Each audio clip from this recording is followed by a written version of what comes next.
नमस्कार मेरे प्यारे श्रोताओं, ममता हिंदी कहानियाँ चैनल में आपका स्वागत है। आज मैं आपके लिए एक बहुत ही रोमांचक और रहस्य से भरी कहानी लेकर आई हूँ, जिसमें छल, कपट और अंत में सत्य की जीत को दिखाया गया है। आपसे निवेदन है कि हमारे चैनल को सब्सक्राइब करें और इस वीडियो को लाइक, शेयर और कमेंट करके अपना प्यार दें। आइए कहानी शुरू करते हैं। बहुत समय पहले की बात है। विजयगढ़ नाम का एक राज्य था। उसी राज्य में श्यामपुर नाम का एक गांव बसा हुआ था, जहां भोलानाथ नाम का एक बहुत ही सीधा सादा किसान रहता था। वह अपनी पत्नी रमा के साथ सुख से अपना जीवन बिता रहा था। भोलानाथ के पास खेती के लिए उपजाऊ जमीन थी और एक सुंदर फलों का बगीचा भी था। उसे दूध दही का बहुत शौक था, इसलिए उसने घर पर 4 भैंसें भी पाल रखी थी। घर में केवल 2 ही लोग थे, इसलिए उनके यहाँ दूध की कोई कमी नहीं थी, मानो दूध की नदी बहती हो। उस जमाने में गांवों में दूध दही कोई खरीदता नहीं था, क्योंकि लगभग सभी लोग किसानी करते थे और हर घर में गाय या भैंस जरूर होती थी।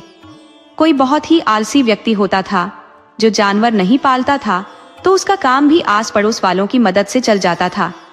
भोलानाथ का एक पड़ोसी था जिसका नाम चतुर्भुज था। वह बहुत ही आलसी और मक्कार था। उसके पास न तो अपनी जमीन थी और न ही कोई जानवर। फिर भी वह अपनी पत्नी के साथ गांव में बड़े आराम से रहता था और अपनी चालाकी से खाने पीने का इंतजाम कर लेता था। गांव के सभी किसान दिन भर अपने कामों में लगे रहते थे। शाम को जब वे थक हार कर घर लौटते तो उन्हें किसी से मिलने जुलने का समय ही नहीं मिलता था। वे अपने घर में ही आराम करते थे। लेकिन चतुर्भुज दिन भर खाली रहता था। वह दिन भर झूठी खबरें बनाता, किसी की चापलूसी करता तो किसी की बुराई करके अपना जुगाड़ बना लेता था। वह दीनदयाल के पास जाकर कहता, भैया, भोलानाथ से बचकर रहना, वह हर समय तुम्हारी बुराई करता रहता है। वह तुम्हारे पीछे हाथ धोकर पड़ा हुआ है। जब दीनदयाल यह जानने की कोशिश करता कि भोलानाथ ने आखिर उसके बारे में क्या कहा है, तो चतुर्भुज बहाना बनाता, मैं दिन भर का भूखा हूँ, बिना खाए पिए तो मेरे मुंह से आवाज भी नहीं निकल रही। मैं घर जाकर कुछ खा पी कर आता हूँ, फिर तुम्हें सारी बात बताता हूँ।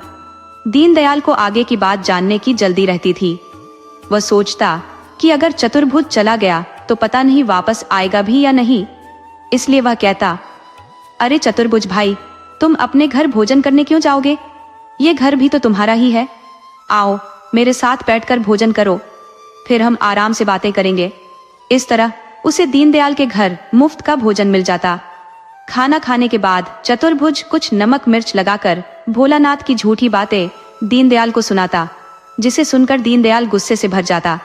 अब चतुर्भुज भोलानाथ के पास जाता और कहता, भैया, मैं अभी अभी दीनदयाल के यहाँ से आ रहा हूँ। वह तुम्हारा इतना बड़ा दुश्मन है, ये तो मुझे पता ही नहीं था। अच्छा, अब मैं चलता हूँ। आज मेरी पत्नी की तबीयत ठीक नहीं है, खाना मुझे ही बनाना पड़ेगा। बाद में मिलता हूँ। भोलानाथ सोचने लगता कि आखिर दीनदयाल ने उसके खिलाफ ऐसा क्या कह दिया है। अगर चतुर्भुज चला गया तो ये बात कौन बताएगा? अब उससे आगे की बात जाननी है तो उसकी पत्नी के लिए भोजन का इंतजाम करना पड़ेगा, वरना वह चला गया तो फिर लौटकर नहीं आएगा। तब भोलानाथ कहता, चतुर्भुज भाई, तुम तो अपने हो, हम पड़ोसी हैं और सुख दुख में पड़ोसी ही काम आते हैं। तुम्हारी पत्नी बीमार है और तुम घर जाकर खाना बनाओ, ये कैसे हो सकता है? तुम मेरे घर से बना बनाया खाना ले जाओ, खुद भी खाओ और अपनी पत्नी को भी खिलाओ। वैसे भी मैं तुम्हारा मुंह मीठा कराने वाला था। तुम्हें पता नहीं, मेरे घर एक नया मेहमान आने वाला है। भोलानाथ की पत्नी ने खीर पूरी बनाई थी, सो उसने चतुर्भुज को दे दी। चतुर्भुज ने दीनदयाल की कही अनकही बातों को खूब बढ़ा चढ़ाकर भोलानाथ को सुनाया। ये सुनकर भोलानाथ का गुस्सा 7वें आसमान पर पहुंच गया। वो सोचने लगा, मैं तो अपने काम से काम रखता हूँ, तभी किसी की बुराई नहीं करता, फिर भी लोग मेरे पीछे क्यों पड़ जाते हैं? मैंने दीनदयाल का क्या बिगाड़ा है जो वह मेरी बुराई करता है? अगली सुबह जब दोनों का आमना सामना हुआ तो वे एक दूसरे को ऐसी नजरों से देखने लगे मानो कच्चा ही खा जाएंगे। चतुर्भुज इसी तरह सबको आपस में लड़ाता भिड़ाता और मौज करता। कुछ दिनों बाद भोलानाथ के घर एक बेटे का जन्म हुआ। भोलानाथ बोला, मैं अभी बाबा जी के पास जाकर बेटे का नामकरण करा लेता हूँ। उसकी पत्नी बोली, क्यों पागल हो रहे हो? बच्चा तुम्हारा है, किसी बाबा का नहीं। इसका नाम हम खुद रखेंगे, और अगर इसका भविष्य जानना है तो किसी सच्चे महात्मा से पूछ लेंगे। समझदार बनो और लुटने से बचो। भोलानाथ को पत्नी की बात समझ में आ गई कि अपनी मेहनत की कमाई मुफ्त में लुटाना ठीक नहीं है। आजकल तो लुटेरे गली गली में अलग अलग भेष में घूमते हैं, अगर सावधान न रहो तो सब कुछ लूट कर ले जाएंगे। भोलानाथ ने अपने बेटे का नाम मोहन रख दिया। ये बात सुनकर गांव का ढोंगी बाबा परमानंद आग बबूला हो गया। वो सोचने लगा, मैं गांव में सबका नामकरण करता आया हूं, और इस भोलानाथ की इतनी हिम्मत कि उसने खुद ही अपने बेटे का नाम रख दिया। उसके साथ बहुत बुरा होगा। 1 महीने में उसका बेटा मर जाएगा। उसने गांव में घूम घूम कर ये बात फैलानी शुरू कर दी। उसका चेला चतुर्भुज भला कहां पीछे रहने वाला था। उसने भी इस बात को खूब बड़ा चढ़ाकर पूरे गांव में फैला दिया। जब भोलानाथ ने यह सुना तो वह घबराया हुआ अपनी पत्नी के पास आया और बोला, तुमने तो अनर्थ कर दिया, परमानंद बाबा को नाराज कर दिया। वह गांव में घूम घूम कर कह रहे हैं कि हमारा बेटा 1 महीने में मर जाएगा। तब उसकी पत्नी बोली, आप भी कैसी बिना सिर पैर की बातों पर यकीन कर लेते हैं। किसी के चाहने से कुछ नहीं होता। किसकी मौत कब लिखी है ये कोई नहीं जानता। हो सकता है 1 महीने बाद परमानंद बाबा की ही मौत हो जाए। हर चीज की एक सीमा होती है, किसी की बुराई की भी एक सीमा होती है। आप बहुत भोले हैं, समझते नहीं। भोलानाथ बोला, तुम फालतू की बकवास करती हो। तुम तो हर किसी से लड़ने को तैयार रहती हो। अच्छा हुआ भगवान ने तुम्हारे सिर पर सींग नहीं दिए, वरना तुम पागलों की तरह सब पर हमला करती फिरती। अब ये सब बातें छोड़ो और चलकर परमानंद बाबा के पैरों में गिरकर माफी मांग लो। शायद वह हमारे बेटे को लंबी उम्र का आशीर्वाद दे दे। पत्नी बोली, मैं उस दुष्ट का मुंह नहीं नोच लूंगी। अगर वह मुझे यहाँ दिख गया तो गर्म चिमटे से दाग दूंगी। आप लोग नहीं जानते कि वह कितना बदमाश आदमी है। जब गांव के सभी मर्द काम पर चले जाते हैं तब वह गांव में घूमने निकलता है। वह औरतों से गंदी गंदी बातें करता है। उसकी नजर बहुत खराब है। वह हर औरत को बुरी नजर से घूरता है। भोलानाथ बोला, तुम अपनी बात को सही साबित करने के लिए परमानंद बाबा पर झूठा आरोप लगा रही हो। मैं जानता हूं कि वह बुरे आदमी नहीं है। तुम चलकर उनसे माफी मांग लो, नहीं तो मैं तुम्हें घसीट कर उनके पास ले जाऊंगा। दरवाजे पर खड़ी दाई उन दोनों की बातें सुन रही थी। वह बोली, भोलानाथ, तुम परमानंद को नहीं जानते। तुम्हारी पत्नी जो भी कह रही है वह सच कह रही है। तुम अपनी ही पत्नी को नीचा क्यों दिखाना चाहते हो? तुम्हें तो अपनी पत्नी की गलती पर भी उसका साथ देना चाहिए, लेकिन यहाँ तो वह बिल्कुल भी गलत नहीं है। परमानंद एक पोंगा बाबा है, वह महापाखंडी है। उसे धूर्तता के सिवा कुछ नहीं आता। अगर तुम्हें सच जानना है तो कल दोपहर में खेत से घर आ जाना, फिर गांव में घूम कर देख लेना। परमानंद तुम्हें बदनाम औरतों के बीच बैठकर रस भरी बातें करते हुए मिल जाएगा।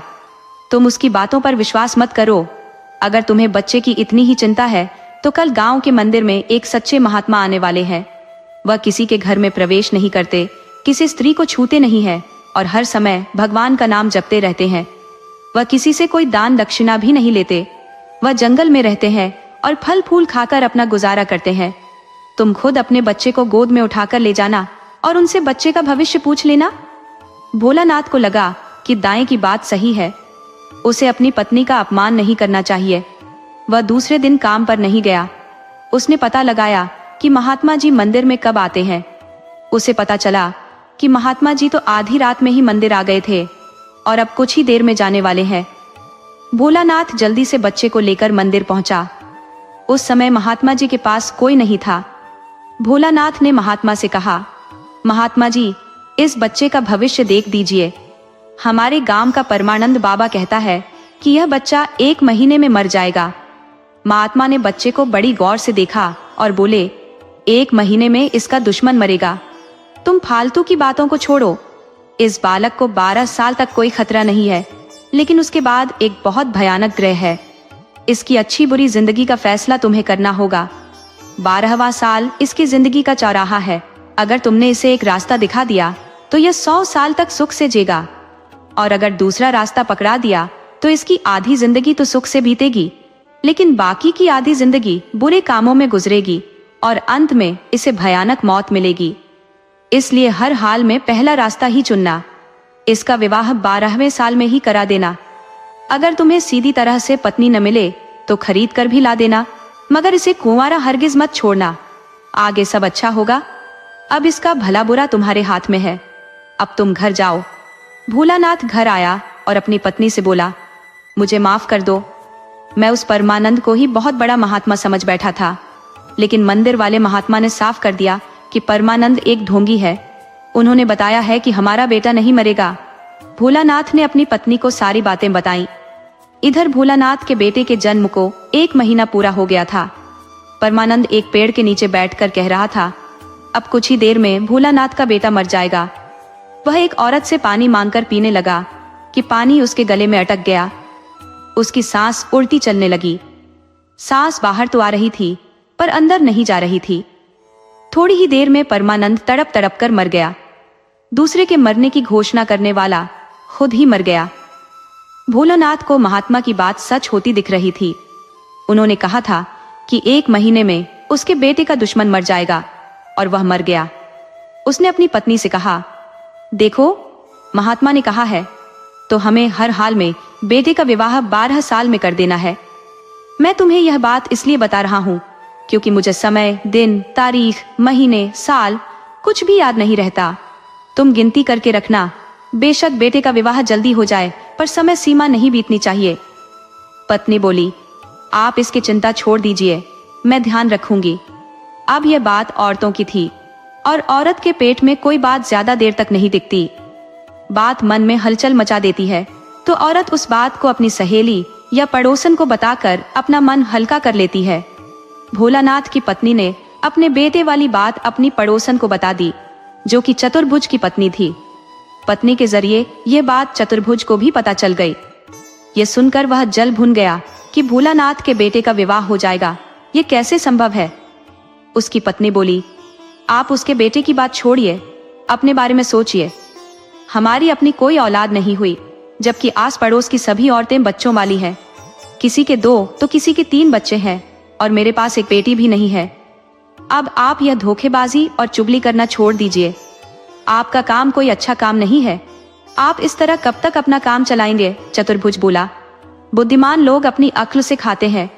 तुमने किसी पंडित को कभी काम करते देखा है? देखो कितने मजे से रहते हैं, सारी दुनिया उनके आगे झुकती है। पत्नी बोली, आप शायद उस दिन गांव में नहीं थे या सो गए होंगे, लेकिन मैं जागी हुई थी। मैंने परमानंद को तड़प तड़प कर मरते देखा है। बुरे काम का बुरा नतीजा मैंने अपनी आंखों से देखा है। चतुर्भुज बोला, तुम एक औरत हो, किसी एक बात को लेकर बैठ जाती हो। तुम्हें नहीं पता कि राजा भी बिना छल किए राजा नहीं बन पाते। समर्थ व्यक्ति को छल करने से कोई पाप नहीं लगता।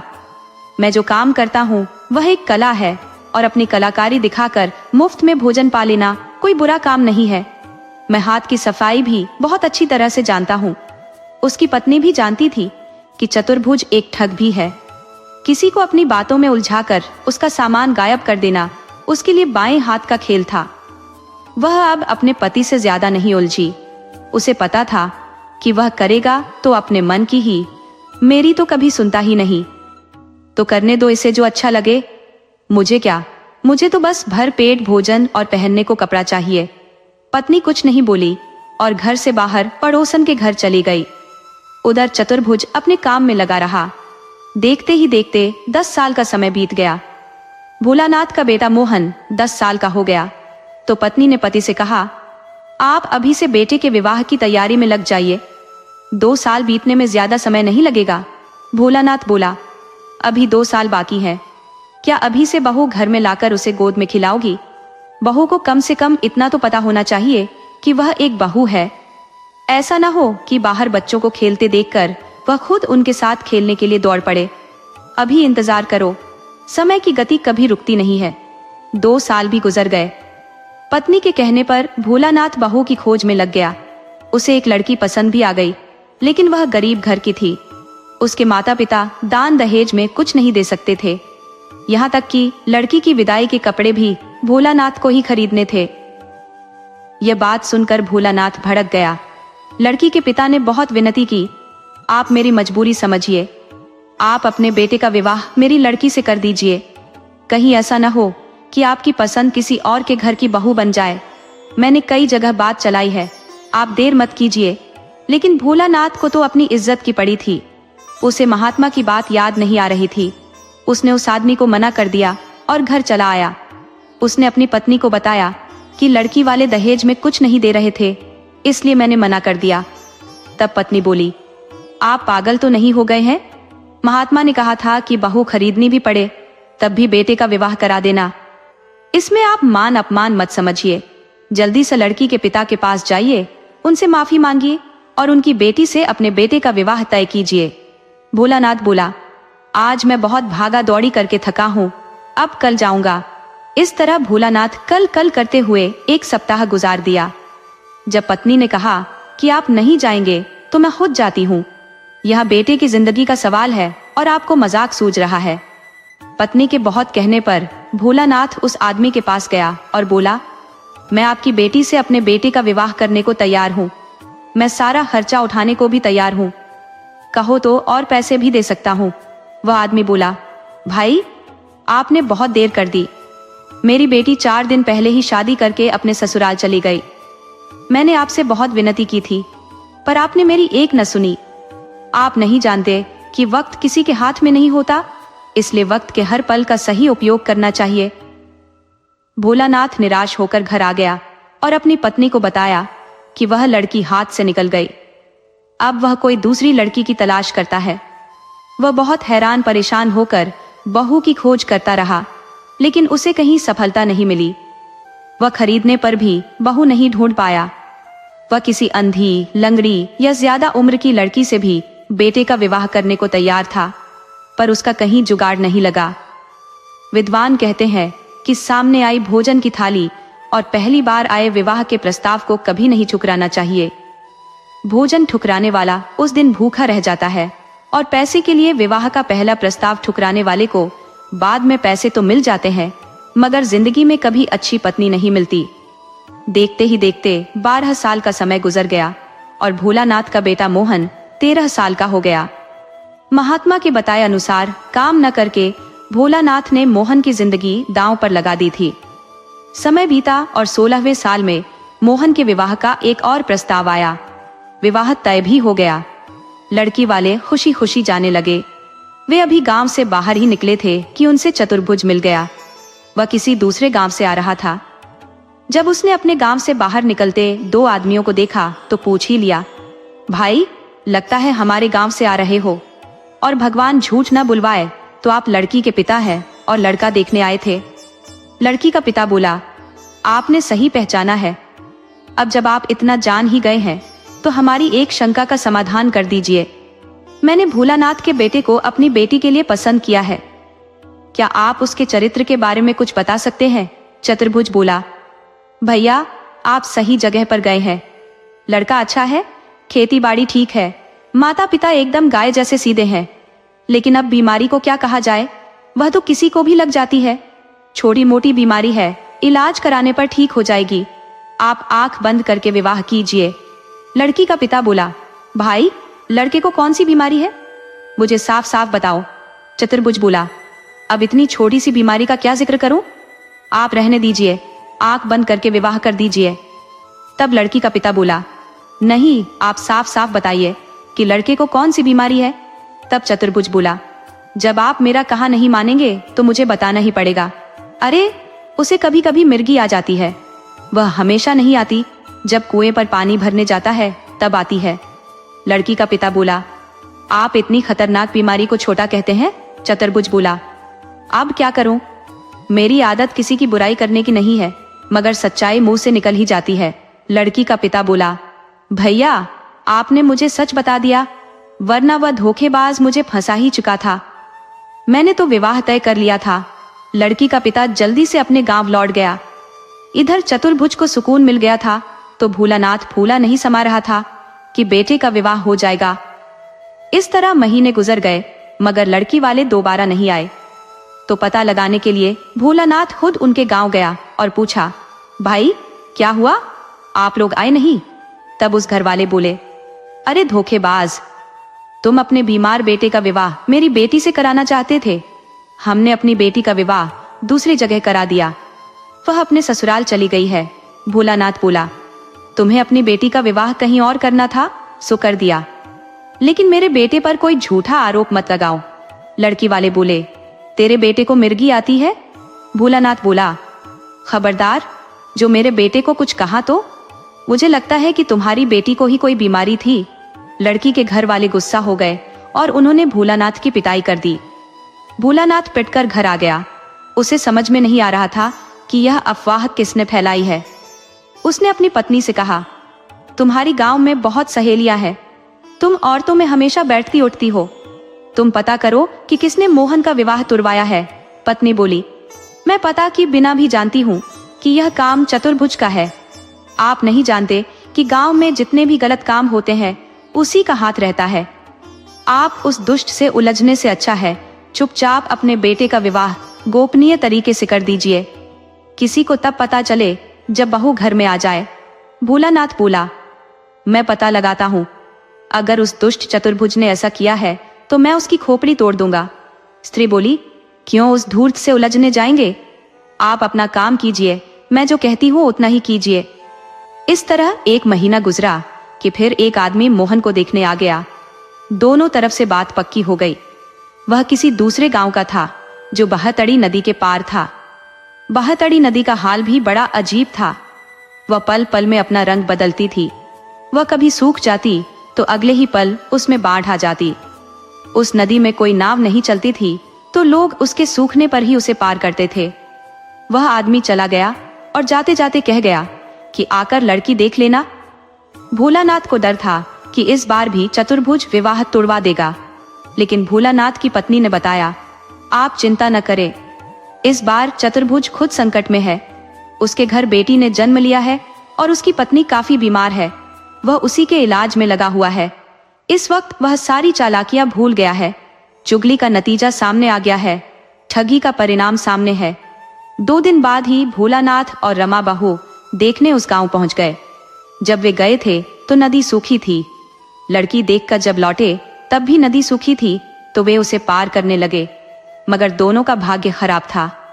आधी नदी में पहुंचते ही बाढ़ आ गई और दोनों डूबकर बह गए। 2 दिन तक जब माता पिता का कोई पता नहीं चला तो मोहन ने पता किया। उसे जानकारी मिली कि उसके माता पिता नदी में डूब गए हैं। उधर चतुर्भुज की पत्नी भी मर गई। चतुर्भुज अब नवजात बच्ची का क्या करे? वह पत्नी के गम में पागल हुआ जा रहा था। वह उस लड़की को मोहन के पास ले आया और उसे देते हुए बोला, इसे रख लो। मोहन बोला, मैं इसका क्या करूंगा? तब चतुर्भुज ने अपने सारे गुनाह मोहन के सामने कबूल कर लिए। उसने बताया, मैंने तुम्हारा विवाह कई बार तुड़वाया है। 4-5 बार तो गांव के बाहर से ही लड़की वालों को लौटा दिया। उसी की सजा मुझे मिली है। अब मेरे पास कोई बड़ी लड़की तो है नहीं कि तुम्हें देकर अपने पाप का प्रायश्चित कर सकूं। अब मेरे पास यही है, इसे रख लो। इसे पाल पोस कर बड़ा कर देना और इससे विवाह कर लेना। मेरे पाप से मुझे मुक्ति मिल जाएगी। मोहन ने भी सोच लिया कि इस दुष्ट के लिए यही ठीक रहेगा, तो उसने लड़की को रख लिया। समय बीता और वह लड़की सयानी हो गई।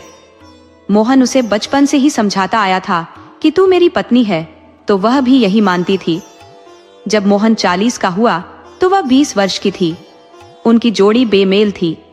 गांव वालों ने भी इस बात का विरोध किया, जिसे तूने गोद में खिलाया, अपनी बच्ची की तरह पाला, उसकी गंदगी साफ की, तो उसका पालनहार है, पति नहीं। चुपचाप इसका कहीं विवाह कर दे, नहीं तो हम तुम्हारे खिलाफ पंचायत बैठाकर तुम्हें गांव से निकाल देंगे। मोहन तो उसके प्यार में पागल था। वह भी मोहन को अपना पति मानती थी और वे पति पत्नी की तरह ही रहते थे। जब से वह सयानी हुई थी, दोनों एक ही बिस्तर पर सोते थे। संयोग था कि कोई बच्चा नहीं हुआ था। मोहन की पत्नी, जिसका नाम अब कपिला था, ने ही मोहन को सलाह दी कि हमें गांव छोड़कर शहर में चलना चाहिए। तो दोनों एक दिन विजयगढ़ के लिए निकल गए। विजयगढ़ में राजा विलास चंद का राज था। वह दिन रात बुरे व्यसनों में डूबा रहता था।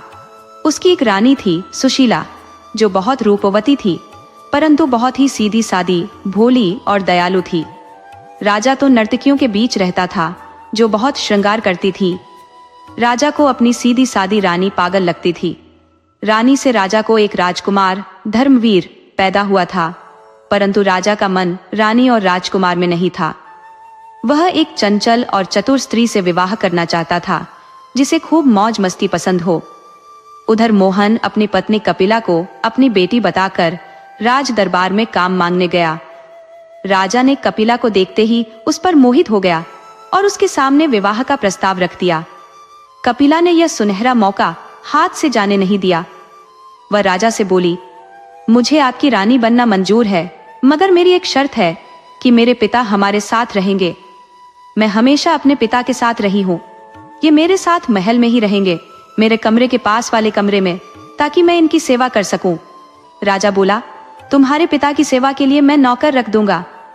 तब कपिला बोली, नहीं, माता पिता की सेवा बच्चों को ही करनी चाहिए। राजा को कोई ऐतराज नहीं हुआ। उसने मोहन के लिए भी व्यवस्था कर दी। वह राजा की दूसरी रानी बनकर महल में रहने लगी। कपिला को पता था कि बूढ़ा राजा संतान पैदा नहीं कर सकता, मगर वह अपने पुत्र को राजा का उत्तराधिकारी बनाना चाहती थी। तो वह अपने कथित पिता के पास आई, जो असल में उसका पति था। उससे बोली, अब हम जल्दी से 1-2 बेटे पैदा कर लेते हैं। हमें अपनी औलाद को इस राज्य का राजा बनाना है। राजा रानी के साथ रात को सोता तो था, मगर उसमें दम नहीं था। इस बात को राजा अच्छी तरह जानता था, मगर फिर भी दिखावा करता था। इस तरह दिन गुजरे। कोई 1 साल बीत गया तो छोटी रानी ने जुड़वां बच्चों विक्रम और विशाल को जन्म दिया। राजा बड़ी उलझन में पड़ गया कि ये बच्चे कैसे पैदा हो गए, जबकि उसने रानी के साथ कुछ किया ही नहीं। उसने रानी से पूछा, ये सब कैसे हुआ? तो रानी बोली, आप चिंता न करें और न ही कोई शक करे। ये बच्चे आपके ही हैं।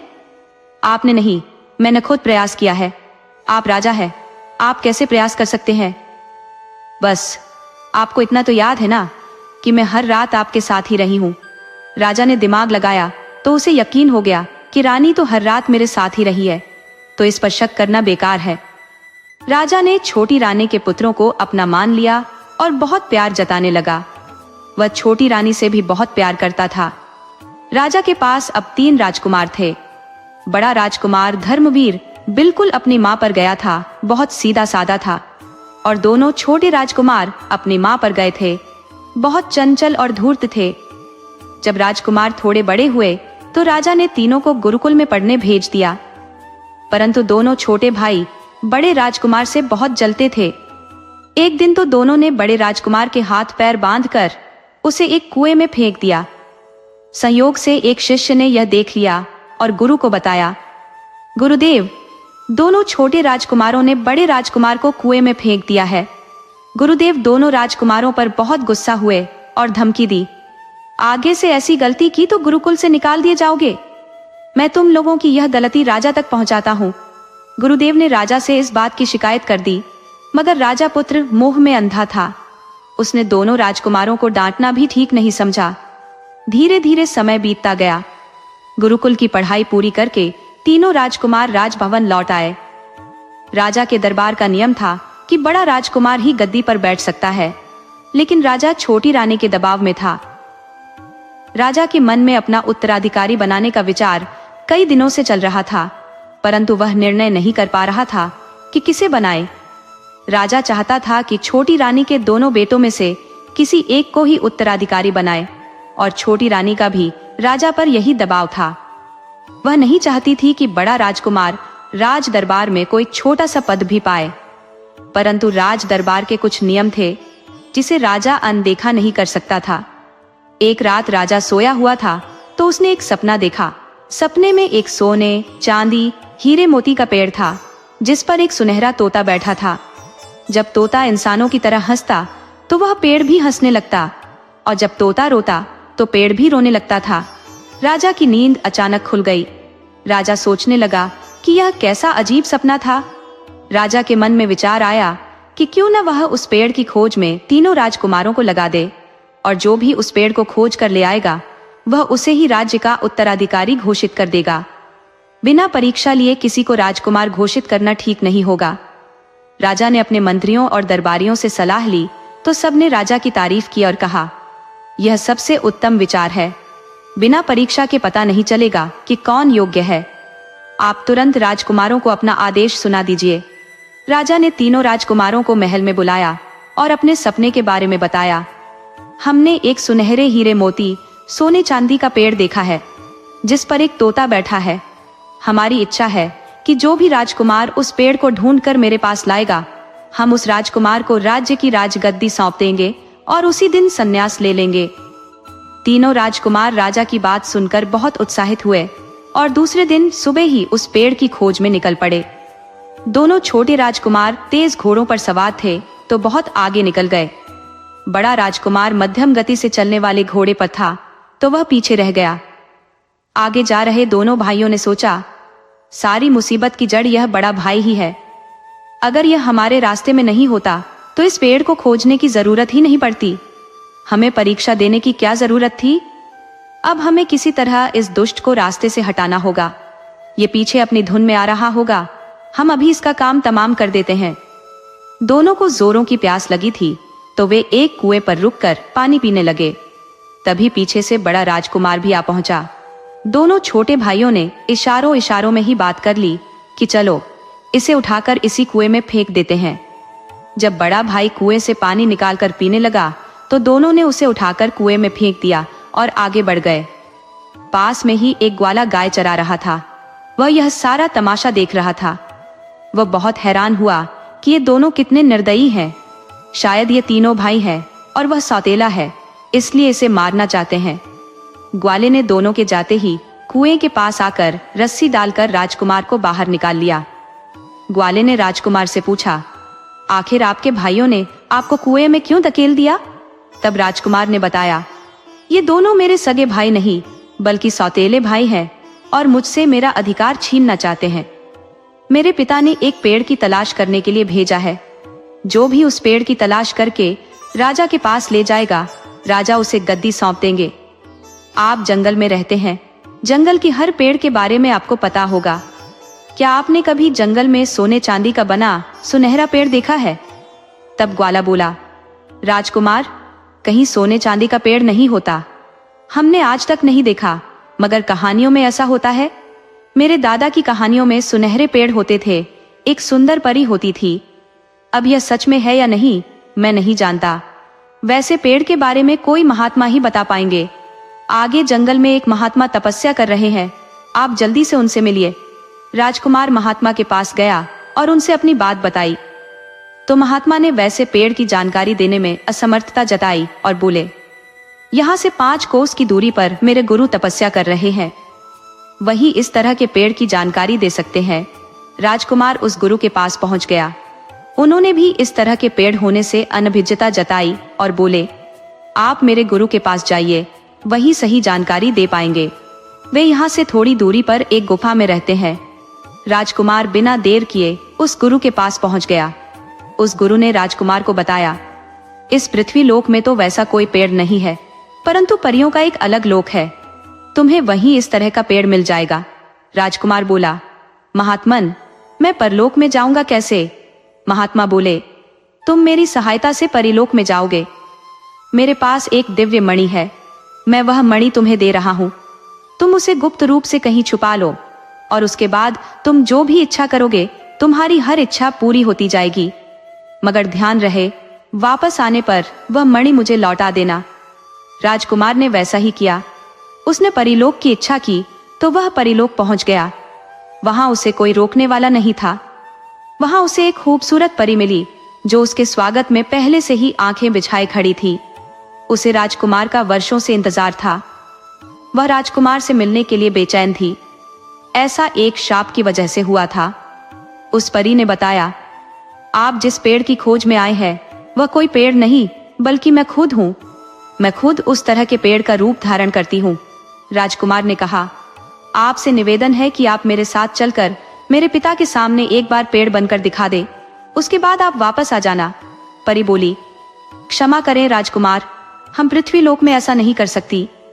ऐसा करते ही मैं एक साधारण स्त्री बन जाऊंगी और फिर 100 साल तक श्राप के कारण साधारण स्त्री बनकर ही रहना पड़ेगा। ये सुनकर राजकुमार बहुत उदास हो गया और बोला, मेरे भाग्य में राजा बनना नहीं लिखा है। मेरा दुर्भाग्य है कि बड़ा राजकुमार होते हुए भी मैं राजा नहीं बन पाऊंगा। उसे उदास देखकर परी बोली, आप उदास ना हो राजकुमार, एक शर्त पर हम तुम्हारे साथ चलने को तैयार हो सकती है कि आप पहले मुझसे विवाह कर लें। मैंने सुना है कि धरती लोक पर लोग कई स्त्रियों से दिल लगा लेते हैं और अपना मतलब पूरा होने पर उन्हें छोड़ देते हैं, लेकिन वहां विवाह हो जाने पर जीवन भर स्त्री का साथ निभाना पड़ता है। अगर मैं इसी तरह आपके साथ चली गई तो क्या पता कि साधारण स्त्री बन जाने पर तुम मुझे पहचानो ही ना। राजकुमार बोला, मैं आपकी शर्त मानने को तैयार हूँ। परी ने राजकुमार से विवाह कर लिया और उसके साथ पृथ्वी लोक चली आई। राजकुमार मणि लौटाने तीसरे गुरु के पास गया। उसने मणि लौटा दी तो गुरु ने राजकुमार को एक छड़ी दी और बताया, तुम अपने साथ परे लेकर जा रहे हो। वैसे तो अब यह तुम्हारी पत्नी है, लेकिन यह पृथ्वी लोक है। यह दूसरे की स्त्री और धन पर लोगों की नीयत खराब हो जाती है। वे तुमसे परी को छीनने की कोशिश करेंगे। ये कोई साधारण चीज नहीं है, इसके लिए साधु संत भी अपना ईमान खो देंगे। तुम्हारे भाई बंधु भी तुम्हें मार डालना चाहेंगे, लेकिन मैं जो छड़ी दे रहा हूँ वह कोई साधारण लकड़ी नहीं है। ये एक चमत्कारी छड़ी है। ये छड़ी परी की रक्षा करेगी। अगर तुमसे कोई परी छीन भी लेता है तो ये छड़ी उसे वापस ला देगी। छड़ी से मांग करोगे तो परी तुम्हारे सामने आकर खड़ी हो जाएगी। तुम इसे अपने साथ रखना। ये कई तरह की मुश्किलों में तुम्हारा साथ देगी। ये भोजन, पानी, घर बार सब कुछ देगी। दुनिया की हर चीज सामने ला देगी। अब इस छड़ी का कितना वर्णन करूं, जब तुम इसका उपयोग करोगे तो खुद समझ जाओगे। राजकुमार वहां से छड़ी और परी को लेकर दूसरे नंबर के गुरु के पास गया और उनको प्रणाम कर सारी बात बताई। गुरु ने राजकुमार को परी से विवाह की बधाई दी और एक अक्षय पात्र दिया जिससे कभी खाने की कोई कमी ना हो, एक साथ हजारों लोगों का पेट भर सको। तुम राजकुमार हो, कल राजा बनोगे। अपनी सेना लेकर कहीं आने जाने की जरूरत पड़ेगी। कभी अकाल पड़ेगा तो प्रजा भोजन की मांग करेगी। उस वक्त तुम प्रजा का पेट भर सकोगे। दूसरे गुरु ने राजकुमार को यह भी बताया, तुम पहले गुरु के पास नहीं जाओ तो अच्छा है। किसी मुसीबत में फंस सकते हो। वह व्यक्ति भला नहीं है, वह स्त्री लोलुप है। परी के लिए अपनी तपस्या भंग कर सकता है। राजकुमार बोला, महात्मन, यह शिष्टाचार के खिलाफ होगा। चाहे जो भी हो, हमें पहले गुरु के पास जाना चाहिए। वह परी को साथ लेकर पहले गुरु के पास गया। पहला गुरु बहुत कामी था। परी को देखते ही उसकी काम वासना जाग उठी। वह राजकुमार से बोला, आज की रात के लिए परी को मेरे पास छोड़ दो। राजकुमार बोला, महात्मन, यह तो मेरी पत्नी है, मैंने इनसे विवाह कर लिया है। महात्मा बोला, चाहे जो भी हो, आज की रात तुम्हें परी को मेरे पास छोड़ना ही होगा। राजकुमार परी को छोड़कर आगे बढ़ा। वह जानता था कि महात्मा हमारी परी का कुछ नहीं बिगाड़ पाएगा। वह जब आश्रम से बाहर निकला तो उसने छड़ी से कहा, मेरी परी को मेरे सामने लाओ। परी महात्मा के सामने से गायब हो गई और राजकुमार के सामने प्रकट हो गई। राजकुमार परी को लेकर आगे बढ़ा और चलते चलते वह उस कुएं के पास पहुंचा तो वहां पहले से उसके दोनों सौतेले भाई एक सोने चांदी का पेड़ किसी सुनार से बनवाकर घोड़े की पीठ पर लाद कर खड़े थे। दोनों ने देखा, अरे ये तो जिंदा है और साथ में एक सुंदर स्त्री भी है। तो दोनों के मन में पहले से ही राज्य की कामना तो थी ही। सुंदर परी को देखकर वे काम वासना से घायल हो गए। वे बड़े भाई से बोले, भैया, हमसे गलती हो गई थी जो तुम्हें कुएं में फेंक दिया था। अब हमें बहुत पछतावा हो रहा है। हम तुम्हारे चरणों में पड़कर माफी मांगना चाहते हैं। भोला राजकुमार उनकी बातों में आ गया और उनके सामने खड़ा हो गया। तो दोनों ने फिर से बड़े राजकुमार को कुएं में फेंक दिया और उसका अक्षय पात्र एक साधारण कटोरा समझकर और छड़ी को एक लकड़ी समझकर कुएं में फेंक दिया और परी को जबरदस्ती अपने साथ लेकर चलते बने। पहले वाला ग्वाला पास ही खड़ा सब देख रहा था। दोनों के चले जाने पर उसने राजकुमार को कुएं से बाहर निकाला। राजकुमार अपनी छड़ी और कटोरा लेकर बाहर निकला। उसने छड़ी से मांग की, मेरी पत्नी को मेरे सामने लाओ। परी तुरंत सामने हाजिर हो गई। उधर दोनों राजकुमार स्त्री के अचानक गायब हो जाने से हैरान रह गए। वे अपना सा मुंह लेकर राज दरबार को चले गए और राजा के सामने खरीदा गया पेड़ प्रस्तुत किया। परंतु राजा उस पेड़ को अपने सपने में देखे गए पेड़ से जरा भी मेल नहीं करा पाया। राजा बोला, बड़े राजकुमार को आ जाने दो, उसके बाद ही कोई निर्णय लिया जाएगा। उधर राजकुमार कुएं से निकलने के बाद ग्वाले को धन्यवाद दिया। उसने अक्षय पात्र से अच्छा खाना मांगा, ग्वाले को खिलाया, अपनी पत्नी को खिलाया और खुद भी खाया। वह ग्वाले से बोला, अब आपको यहाँ नहीं, राजमहल में जरूरत है। मैं अभी से आपको अपना मंत्री नियुक्त करता हूँ। कल को मेरा राजा बनना तय है। ग्वाला कहाँ एक चरवाहा से मंत्री का पद पा गया। उसने अपने एक सहयोगी को सारी गायें दान कर दी और बड़े राजकुमार के साथ राजमहल में आ गया। राजा बड़ी बेसब्री से राजकुमार का इंतजार कर रहा था। आते ही बोला, तुम पेड़ लाए हो? राजकुमार बोला, हाँ महाराज, लाया हूँ। उसने परी से कहा, पेड़ बनकर राजा को दिखा दो और वही दृश्य दिखाओ जो उस दिन राजा ने सपने में देखा था। परी ने अपने पति की आज्ञा मानकर उसी तरह का पेड़ बनकर राजा को दिखा दिया। राजा यह देखकर बहुत खुश हुआ। थोड़ी देर बाद परी साधारण स्त्री बन गई। परी ने ही राजा को बताया कि दोनों छोटे राजकुमारों ने किस प्रकार का व्यवहार हमारे पति के साथ किया था। तब दोनों छोटे राजकुमार बोले, यह स्त्री कुलक्षणी है, ये झूठ बोल रही है। इसके पास क्या सबूत है कि हमने बड़े राजकुमार को कुएं में फेंका था? तब ग्वाला बोला, मैं इस बात का गवाह हूँ कि तुम दोनों ने एक बार नहीं 2 बार बड़े राजकुमार को कुएं में फेंका था। राजा बोला, मुझे अब किसी गवाह की जरूरत नहीं है। तुम सबको अब असली राज मैं बताता हूँ। वास्तव में ये दोनों छोटे राजकुमार मेरे बेटे नहीं है, बल्कि एक धोखेबाज के बेटे हैं। मुझे तो इनकी माँ पर पहले से ही शक था कि मेरे बिना किसी सहयोग के उसने पुत्र पैदा कर दिए। मेरी छोटी पत्नी लगातार मुझे धोखा दे रही थी। इसका पति इसका कथित बाप है। वास्तव में वह मेरी पत्नी का पिता नहीं, बल्कि वही उसका पति है। इन दोनों ने मुझसे यह राज छुपा कर रखा कि ये दोनों पति पत्नी है। मैंने अनजाने में विवाह कर लिया। वह एक साथ दोहरा मजा लौट रही थी और मेरी आंखों में धूल झोंक रही थी। गनीमत रही कि उसने मुझे जहर देकर नहीं मारा और मैं जिंदा हूँ। मैंने छोटी रानी को बद चलने के आरोप में पहले ही जेल में डलवा दिया है और अब ये दोनों उसके बेटे राजकुमार की हत्या के प्रयास में फांसी पर चढ़ेंगे। दोनों राजकुमारों ने स्वीकार किया कि उन्होंने एक षड्यंत्र के तहत बड़े राजकुमार को मारना चाहा था और इसके पीछे उनकी माँ और कथित नाना का हाथ था। जब उन्हें पता चला कि वह उनका नाना नहीं बल्कि पिता है, तो दोनों बहुत शर्मिंदा हुए। राजा ने कपिला, मोहन और उनके दोनों बेटों सभी को फांसी पर चढ़वा दिया। राजा ने अपनी बड़ी रानी के सामने बहुत पछतावा किया। मेरी भोली रानी और मेरे सीधे राजकुमार ने मेरी गलती के कारण बहुत कष्ट उठाए हैं। कल मैं राजकुमार को गद्दी सौंप दूंगा और अब तो राजकुमार की शादी की भी चिंता नहीं, क्योंकि देवलोक से बहू मिल गई है। राजा अपनी पहली रानी के साथ खुशी खुशी रहने लगा और राज की बागडोर अपने बेटे को सौंप दी। परी रानी बनकर महल में रहने लगी। अब वह परी नहीं बल्कि पृथ्वीलोक की एक स्त्री थी। इस कहानी से हमें यह सीख मिलती है कि छल और धोखे का रास्ता अंत में विनाश की ओर ही ले जाता है। सत्य और धर्म का मार्ग कठिन हो सकता है, पर विजय हमेशा उसी की होती है।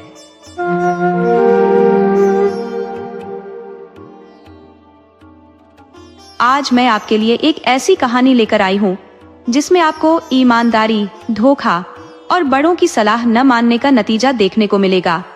ये कहानी एक सेठ और उसके बेटे की है, जो अपनी अपनी यात्रा में सीखते हैं कि बेईमान लोगों से निपटना कितना मुश्किल होता है और जंगल का सफर कितना खतरनाक हो सकता है। इस कहानी में आपको सीखने को मिलेगा कि लालच की राह हमेशा गड्ढे में ही गिराती है। तो कहानी को आखिर तक जरूर सुनिएगा। कहानी पसंद आए तो लाइक और शेयर करना बिल्कुल मत भूलना और टिप्पणी में राधे राधे जरूर लिखना। तो चलिए अब कहानी शुरू करते हैं। पुराने जमाने में एक नगर था धर्मपुर, जहां दामोदर दास नाम का एक व्यापारी रहता था। उसके साथ उसकी पत्नी और उसका 12 बरस का पुत्र मोहन रहा करता था। दामोदर दास का व्यापार नगर की अपेक्षा गांवों पर आधारित था। वह दूर दूर के गांवों तक अपना सामान बेचा करता। गांव के लोग काफी ईमानदार होते थे। वह बेशक गरीब थे, मगर उधारी कभी नहीं रखते थे। तो दामोदर दास एकमात्र व्यापारी था जो गांव के लोगों पर दिल खोलकर भरोसा करता था और उधारी दे देता था। उससे उधारी लेने नगर से 30 कोस दूर से भी लोग आ जाते थे, तो वह इनकार नहीं करता था। वह उन ग्रामीणों को कभी निराश नहीं लौटाता था, उन्हें उधारी दे देता था। मगर जब किसानों के पास अन्न हो जाते तो किसान भी पूरी ईमानदारी से दामोदर दास सेठ का उधारी चुका जाते थे। मगर उन ईमानदार ग्रामीणों में भी कुछ बेईमान हुआ करते थे, जो उधारी ले तो लेते थे, मगर चुकाने के नाम पर उनकी नानी मरने लगती थी। दामोदर दास नगर में बैठकर इंतजार करता रहता, मगर फसल कटाई के महीनों समय निकल जाने के बाद भी जब मक्कार किसान उधारी लौटाने नहीं आते तो खुद दामोदर दास को उनके पास जाना पड़ता। कुछ तो लाज लिहाज से पैसे वापस कर देते, तो कुछ इतने बदमाश होते कि दामोदर दास को देखकर घर में छिप जाते और पत्नी बच्चों से कहलवा देते कि पिताजी घर में नहीं है। अब दामोदर दास 10 कोस दूर जाता और फिर वापस लौट आता तो वे खुश होते कि अब सेठ दोबारा नहीं आएगा। मगर दामोदर दास उधारी नहीं छोड़ने वाला था। वह दूसरे या तीसरे दिन जरूर पहुंच जाता और घर के इधर उधर दूसरी जगह से छिप कर देखता रहता, और जब वह आदमी निश्चिंत हो घर से निकलता तब उसे पकड़ लेता। अब लाख बहाने बनाने के बाद भी दामोदर दास उधारी वसूल कर ही लेता। उधर एक गांव था किशनपुर, जहां एक बहुत ही बेईमान आदमी रहता था जिसका नाम भोला राम था। वो जिस किसी का उधार ले लेता कभी नहीं लौटाता था। उधारी लेते वक्त पालतू कुत्ते की तरह आगे पीछे दुम हिलाने लगता था, मगर जब उधारी चुकाना होता तो शिकारी आवारा कुत्ता बन जाता था। सेठ दामोदर दास से भी वह उधारी ले लिया था, मगर वह देने के लिए लिया ही नहीं था। दामोदर दास ने देखा कि भोला राम तो 3 महीने बाद भी पैसा चुकाने नहीं आया है, तो विचार किया कि चलकर उसके गांव किशनपुर से पैसा वसूल लाता हूं। किशनपुर धर्मपुर से 20 कोस की दूरी पर था। बीच में एक 5 कोस का घना जंगल भी था जिसे पार करके जाना होता था। वह जंगल कोई बड़ा नहीं था, मगर काफी खतरनाक था। उसमें जंगली जानवर कम रहते थे, मगर इंसानी जानवर बसेरा बना ली थे। उस जंगल में 3-4 चोर रहा करते थे, जो दिन में तो छिप कर रहते थे, मगर रात होते ही राहगीरों को बेरहमी से लूट लेते थे। यहाँ तक कि सामान नहीं देने वालों की हत्या कर देने में पीछे नहीं हटते थे। इस बात की जानकारी दामोदर दास को थी, तो वह हमेशा दिन के वक्त ही जंगल को पार करता। उसकी कोशिश रहती कि जंगल पार किसी बदमाश आदमी को उधारी दी ही नहीं जाए, क्योंकि कौन जाएगा उतना दूर वसूली करने। मगर भोला राम ने माया जाल फैलाकर रोग आकर दामोदर दास से उधारी ले लिया था। अब दामोदर दास को वह 3 महीने बीत जाने के बाद भी पैसा वापस नहीं किया था, तो दामोदर दास से रहा नहीं गया। वह सोच लिया कि मुझे भोला राम से पैसा वसूलना चाहिए, वरना वह बेईमानी कर गया तो लोगों में इसकी आदत पड़ जाएगी। हालांकि जब सेठ किशनपुर जाने को हुआ तो उसकी पत्नी ने मना कर दिया कि आप वहां जाकर सिर्फ अपना वक्त बर्बाद करेंगे। बेईमान लोग पैसा नहीं देने वाले, ऊपर से जंगल का खतरा है। आप मेरी मानो तो यही नगर में ही अपना कारोबार करो, आसपास के गांवों तक व्यापार करो, मगर बहुत दूर जाकर व्यापार करोगे तो नुकसान ही होगा। क्या जरूरत है बहुत ज्यादा कमाने की? हम थोड़े में भी गुजारा कर सकते हैं, और फिर हमारा कोई बहुत बड़ा परिवार नहीं है, हम कुल मिलाकर 3 लोग ही हैं। दामोदर दास बोला कि भाग्यवान, हम व्यापारी हैं, कम में संतोष नहीं कर सकते। एक अच्छे व्यापारी को उतना तो कमा ही लेना चाहिए कि उसकी 1-2 पीढ़ी निकम्मी भी हुई तो कोई फर्क न पड़े। लोग अपने लिए कम और अपनी औलाद के लिए ज्यादा कमाते हैं, और मैं सिर्फ तगादा करने जा रहा हूँ। वहां कोई लड़ाई थोड़े ही करनी है, दे दिया तब भी ठीक, नहीं दिया तब भी ठीक। हम अब आइंदे से इस बात का ध्यान रखेंगे कि जंगल पार गांव में उधारी नहीं देंगे, अपना कारोबार इधर ही रखेंगे। अब हम भी चाहते हैं कि व्यापार गांव को छोड़कर नगर में ही करें। गांव की अपेक्षा नगर का व्यापार बहुत आसान है। यहाँ किसी एक आदमी को नहीं, बल्कि व्यापारी को उधार देना पड़ता है, और वह समय पर दे देता है, मगर कमाई बहुत कम होती है, जबकि गांव से हम ज्यादा कमा लेते हैं। अब हमें ज्यादा की लालच छोड़नी पड़ेगी। दामोदर दास किशनपुर के लिए निकल गया। उसे वहां जाने में शाम हो गई। हालांकि वह जंगल तक तांगे से गया था, मगर जंगल घना होने के कारण उसमें तांगे का रास्ता नहीं था, तो जंगल में लोग पैदल ही यात्रा करते थे। दामोदर दास पैदल ही जंगल पार कर गया। शाम तक वह किशनपुर चला गया। उस गांव में कई लोग थे जो दामोदर दास के परिचय के थे, मगर दामोदर दास सीधे भोला राम के पास गया कि आज रात उसके घर ही निवास करूंगा, सुबह में उसे उधारी याद दिलाऊंगा। मगर उसे अपनी पत्नी की कही बात याद आई, कभी भी उधारी वसूलने वाले के घर नहीं ठहरना चाहिए, वरना धोखा हो सकता है। तो दामोदर दास ने विचार किया कि पहले हम भोला राम से मिलकर वसूली करते हैं, ठहर तो हम दीनदयाल के भी घर जाएंगे। तो दामोदर दास पहले भोला राम के घर चला गया, तो भोला राम ऐसे मिला जैसे दामोदर दास को देखा ही नहीं हो। दामोदर दास बोला कि भाई भोला राम, मुझे पहचानते हो? भोला राम ने बहुत गौर से देखा और बोला, नहीं भाई, मैंने आपको कहीं नहीं देखा है। आप कहाँ के हो और मेरे पास क्यों आए हो? दामोदर दास बोला कि जब आप मुझे पहचानते ही नहीं हो तो फिर आपसे बात क्या करना। अच्छा, मैं चलता हूँ। वह लौटने को हुआ तो भोला राम बोला कि अरे, जा कहाँ रहे हो? पहले यह तो बताओ कि तुम कौन हो और मेरे पास क्यों आए थे।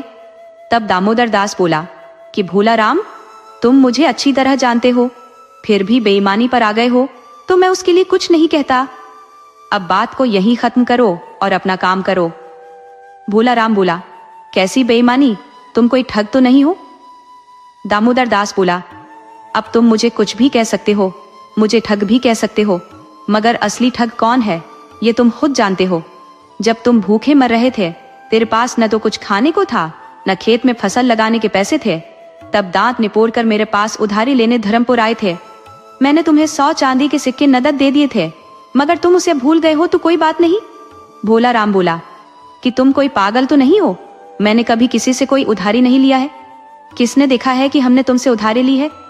तब दामोदर दास ने बताया कि दीनदयाल और भिखारी ने तुम्हें पैसा लेते देखा है, तुम उनके सामने मेरे से पैसा लिए हो। अगर तुम्हें भूलने और किसी का पैसा हजम करने की बीमारी है तो यह अलग बात है, तुम अपनी तसल्ली के लिए उनसे पूछ सकते हो। वैसे भी जब कह दिए हो कि तुम मुझे पहचानते नहीं, तो मैं भी अपनी उधारी बट्टे खाते में डाल देता हूँ। अब इसका फैसला भगवान के हाथ में है। भोला राम बोला कि तुम मेरे दुश्मनों का नाम ले रहे हो, तुम्हें पता है कि दोनों मेरे विरोधी हैं, इसलिए उनका नाम ले रहे हो। मुझे किसी से कोई पूछताछ नहीं करनी। इससे पहले कि मुझे बहुत गुस्सा आ जाए, तुम यहाँ से चले जाओ और किसी के सामने मेरा नाम मत लेना कि मैंने तुमसे कोई उधारी ली है। दामोदर दास बोला कि हम सेठ साहूकार किसी से लड़ाई नहीं करते, या छोटे मोटे पैसे डूबते रहते हैं। इससे हमें बहुत बड़ी सीख मिलती रहती है कि हर मासूम चेहरा ईमानदारी का सबूत नहीं होता। खूबसूरत चेहरा तो वेश्याओं का भी होता है। अब कोई कुलीन समझकर धोखा खा जाए तो अलग बात है। हम बेईमानों का नाम लिखकर दुकान के आगे लगा देते हैं, इससे भी कई फायदे होते हैं। ईमानदार लोग नाम बदनाम होने के डर से किसी का उधारी नहीं रखते, और पशुपालकों को बेईमान का नाम मुफ्त में मिल जाता है। जब कभी पशुओं के घाव में कीड़े पड़ जाते हैं तो वह पशुपालक बेईमान का नाम लिखकर पशु के गले में बांध देते हैं, उससे कीड़े मर जाते हैं।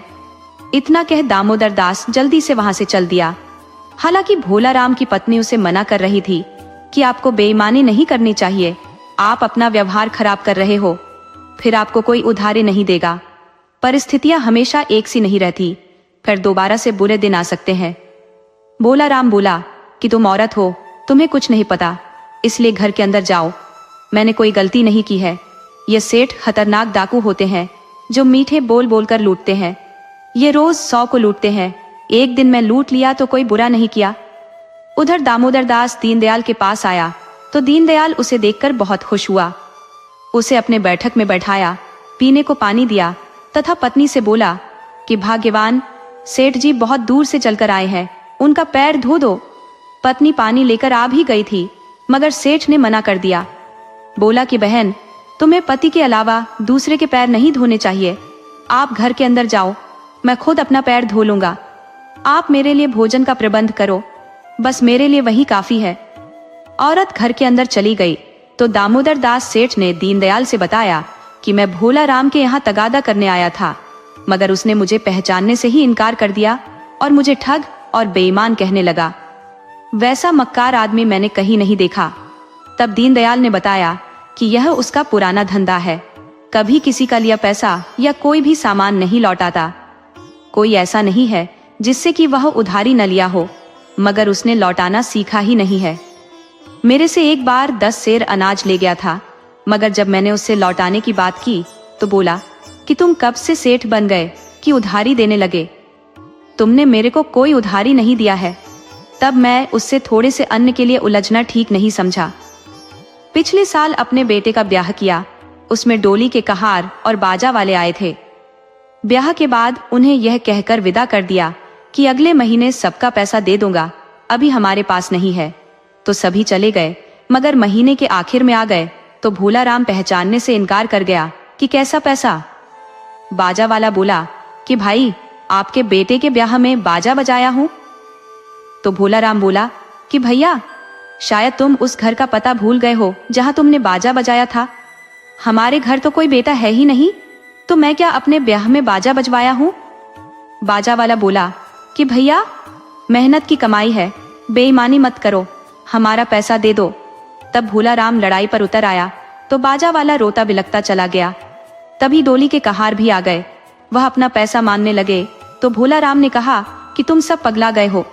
अरे मेरे पास तुम लोगों की कोई उधारी नहीं है, मेरा कोई बेटा नहीं है, न बहू है, पता नहीं कहां से नशा करके आ जाते हो। कहार बोले कि देखो, बेईमानी मत करो, हम बहुत मेहनत से आपके बेटे को डोली में उठाकर उसकी ससुराल ले गए हैं और तुम्हारी बहू को ले आए हैं। हम कोई खैरात में कुछ नहीं मांग रहे। तब भोला राम ने उनसे झगड़ना शुरू कर दिया तो कहार चले गए। मगर उसमें एक बूढ़ा कहार था जो बीमार था। वो रोकर गया और बोला कि भगवान इंसाफ कर देना। फिर क्या था, दूसरे दिन ही इंसाफ हो गया। भोला राम का बेटा पगला गया और इतना पगलाया कि पागलपन में कहीं चला गया। 1 महीने बाद उसकी औरत किसी लुच्चे लफंगे के साथ भाग गई। उसके बाद रोग आकर आपसे उधार लिया था, मगर इसकी मक्कारी की आदत नहीं छूटी। आपको भी पहचानने से इनकार कर दिया। कुत्ते की दुम कभी सीधी नहीं हो सकती। मुश्किल वक्त में अपनी इज्जत ढकने के लिए 1-2 मिनट के लिए भले सीधी कर ले, मगर उसके बाद तो वह टेढ़ी ही रहती है। चाहे उसकी इज्जत सरेआम जाती रहे, कोई फर्क नहीं पड़ता। भोला राम की हाल उस कुत्ते की तरह है। आप बड़े व्यापारी हो, इन बेईमानों को भूल जाओ और आगे ध्यान रखो कि उधारी सिर्फ भरोसेमंद आदमी को दो, किसी नए को तो बिल्कुल नहीं। दीनदयाल ने बताया कि भोला राम का संबंध जंगल के चोर बदमाशों से भी है, तो आप बहुत संभल कर वापस जाना। वह आप पर हमला करा सकता है, चोरों से आपको लुटवा सकता है। दामोदर दास सेठ बोला कि भाई दीनदयाल, हमने अपने साथ कुछ नहीं लिया है और यहाँ कोई तगादा किसी के यहाँ बाकी भी नहीं है, और फिर दिन में ही हमें जंगल पार कर जाना है। मुझे नहीं लगता कि कोई खतरा है। दीनदयाल बोला, फिर भी आप सावधानी से जाना, रास्ता बदल कर जाना। सेठ बोला, ठीक है, मैं बहुत सावधानी से जाऊंगा। उधर भोला राम सोच रहा था कि साला सेठ यदि मेरा नाम बेईमानों की सूची में लिखकर टंगवा देगा तो मेरी तो बदनामी हो जाएगी। दामोदर दास के पास इधर 10-20 गांव के आदमी आते जाते रहते हैं, सभी जान जाएंगे कि मैं बेईमान हूँ। सेठ साला अभी हमारे गांव में ही रुका है। मैं शेरा डाकू से मिलकर जंगल में साले को मरवा देता हूँ। न जिंदा वापस नगर जाएगा, न मेरा नाम लिखकर अपनी दुकान में लटकाएगा। तो वह सुबह के वक्त ही जंगल में शेरा डाकू के पास चला गया और बोला कि भैया, तेरे लिए मैं एक बहुत उम्दा किस्म का शिकार देख कर आया हूँ। धर्मपुर का दामोदर दास सेठ हमारे गांव में आया हुआ है। वह इस वक्त आसपास के गांवों से 1000 से ज्यादा सोने का सिक्का उधारी में वसूल किया है। अब वह 1-8 घंटे में ही जंगल के रास्ते अपने नगर को वापस जाने वाला है। तुम उसे शिकार बना लो, जरूरत पड़े तो उसे मार डालो। डाकू बोला कि भोला राम भाई, तुम जानते हो कि मैं दिन के वक्त चोरी नहीं करता, कहीं पकड़ में आ गया तो लेने के देने पड़ जाएंगे। भोला राम बोला कि आप घबराते काहे हो, आप जैसा सोचते हो वैसी बात नहीं है। इस सुनसान जंगल में हर वक्त कोई मौजूद थोड़े ही रहता है, और फिर तुम उसका पीछा करना और एकांत पाकर हमला कर देना। इतने पैसे मिल जाएंगे कि 1-2 साल तक फिर चोरी करने की जरूरत ही नहीं पड़ेगी। अब हर वक्त चोरी करना क्या तुम्हें अच्छा लगता है? छोटी छोटी चोरी में खतरे ज्यादा रहते हैं, जबकि बड़ी चोरी में एक बार साहस की जरूरत होती है। तुम ऐसा मौका छोड़ दोगे तो बहुत पछताओगे। भोला राम इतना कह वापस आ गया तो शेरा सोचने लगा कि भोला राम ठीक कह रहा है। अगर हम उस सेठ को लूट लेते हैं तो फिर आराम से 1 साल तक अपने घर भी रह सकेंगे। ये विचार कर शेरा सेठ के आने का इंतजार करने लगा। चोर एक भिखारी का भेष बनाकर रास्ते में बैठ गया तो सेठ ने भी कोई दूसरा रास्ता नहीं चुना। वो दीनदयाल की कही बात की अनदेखी करके सीधे रास्ते चल दिया। सोचा कि पहले तो मेरे पास कोई धन नहीं है, दूसरे चोर उचक के दिन में किसी को लूटने से बचते हैं। ये विचार कर सीधे रास्ते से चल दिया तो दामोदर दास सेठ को रास्ते में एक भिखारी मिल गया। वह बोला कि सेठ जी, अच्छा हुआ आप मिल गए, मैं अकेले जंगल में जाने से घबरा रहा था। जंगल में 2 आदमी को जरूर साथ चलना चाहिए। सेठ बोला कि ठीक है भाई, चलो, मैं कोई मना थोड़े ही कर रहा हूँ। तुझे अपने पैर से चलना है, मुझे भी अपने पैर से चलना है, कोई कंधे पर बैठाकर थोड़े ही ले जाना है। तो वह भिखारी बना चोर सेठ के पीछे पीछे चलने लगा। हालांकि सेठ भिखारी से चौकन्ना हो दूरी बनाकर चल रहा था। उसे लग रहा था कि भिखारी कोई बदमाश भी हो सकता है, तो वह तेजी से चल रहा था। मगर भिखारी कोई भिखारी नहीं था, वह भी सेठ के पीछे 4 कदम की दूरी पर चल रहा था। वो सेठ से इधर उधर की बातें करना चाहता था, मगर सेठ बिना कोई जवाब दिए चल रहा था। तभी भिखारी ने कुल्हाड़ी निकाल सेठ पर हमला कर दिया। सेठ के सिर में एक कुल्हाड़ी लगी और सेठ वहीं गिर पड़ा। चोर ने सेठ का थैला लेकर भाग गया। हालांकि थैले में कुछ भी नहीं था। सेठ जंगल में अधमरा होकर छटपटा रहा था। तभी उधर से एक आदमी आ गया। वो जंगल के बाहर एक किनारे पर घर बनाकर पत्नी और एक 10 बरस की बेटी के साथ रहता था। वह जब एक सेठ को घायल अवस्था में देखा तो समझ गया कि दिन के उजाले में चोर ने इस पर हमला किया है और इसका धन लेकर भाग गया है। वो आदमी सोचने लगा कि मैं इसे इस अवस्था में छोड़ दिया तो मर जाएगा, इसका उपचार सबसे पहले जरूरी है। उसकी पत्नी एक वैद्य की बेटी थी। वो जड़ी बूटियों का अच्छा ज्ञान रखती थी। तो वो सेठ को उठाया और अपने घर ले गया। वह पत्नी से बोला कि इस आदमी पर किसी चोर ने हमला कर इसका सामान लूट लिया है और इसको बुरी तरह घायल कर दिया है, तुम जल्दी इसका उपचार करो। औरत ने बिना देर किए उपचार शुरू कर दिया, मगर सेठ को बहुत ज्यादा चोट लग गई थी। उसे होश आने में 1 सप्ताह लग गए। सेठ इतना कमजोर हो गया था कि वो खुद से चल भी नहीं सकता था। उस आदमी की पत्नी ने बताया कि सेठ जी को ठीक होने में 1 से 2 महीने भी लग सकते हैं। अभी इन्हें आराम की जरूरत है, इन्हें आराम करने दीजिए।